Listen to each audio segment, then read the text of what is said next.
കൊച്ചിയിൽ പരാതി അന്വേഷിക്കാൻ പോയ SIയെ നായ കടിച്ചു. ഹിൽ പാലസ് പോലീസ് സ്റ്റേഷനിലെ SI രാജീവ് നാഥിനാണ് കടിയേറ്റത്. ചാത്താരി സ്വദേശി ജിൻസിയുടെ വീട്ടിൽ 50-ലധികം നായകളെ വളർത്തുന്നുണ്ടെന്ന് പരാതി അന്വേഷിക്കാൻ പോയപ്പോഴാണ് സംഭവം.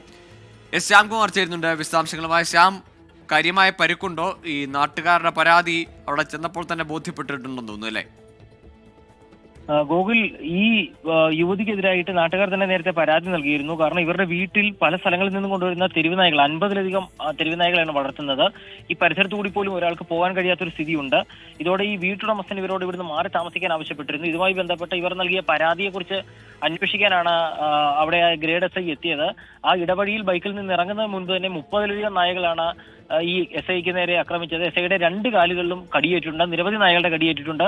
ഈ യുവതി ഇറങ്ങി വരുന്ന മുമ്പ് തന്നെ SIക്ക് കാലിൽ കടിയേറ്റ് SI അവിടെ നിന്ന് ഓടി രക്ഷപ്പെടേണ്ട ഒരു സ്ഥിതി ഉണ്ടായി. തുടർന്നാണ് അദ്ദേഹം തൃപ്പൂണിത്തറ ആശുപത്രിയിൽ ചികിത്സ തേടുകയും പ്രതിരോധ കുത്തിവയ്പ്പുകൾ എടുക്കുകയും ചെയ്തത്. ഏതായാലും ആര് ആ പ്രദേശത്ത് പോയാലും നായയുടെ ആക്രമണത്തിന് വിധേയമാകുന്ന രീതിയിലാണ് നായകളുടെ എണ്ണം എന്നുള്ളതാണ് ഇപ്പോൾ മനസ്സിലാക്കുന്നത്. ഏതായാലും തുടർ നടപടികൾ ഉണ്ടാകണമെന്ന് ആവശ്യപ്പെട്ട് നഗരസഭയ്ക്ക് പോലീസ് കത്ത് നൽകാനും തീരുമാനിച്ചിട്ടുണ്ട്. ശരി, ശ്യാംകുമാറാണ് വിവരങ്ങൾ നൽകിയത്. തൃപ്പൂണിത്തുറയിലാണ് ഇത്തരത്തിൽ സുരക്ഷിതമല്ലാത്ത രീതിയിൽ 50-ലധികം നായകളെ വളർത്തുന്നു ഒരു വീട്ടിൽ എന്ന പരാതി അന്വേഷിക്കാൻ പോയ SIയെ തന്നെ നായ കടിക്കുന്നത്. ഹിൽ പാലസ് പോലീസ് സ്റ്റേഷനിലെ SI രാജീവ് നാഥിന്റെ കാലിലാണ് 30-ലധികം നായകൾ കടിച്ചത്.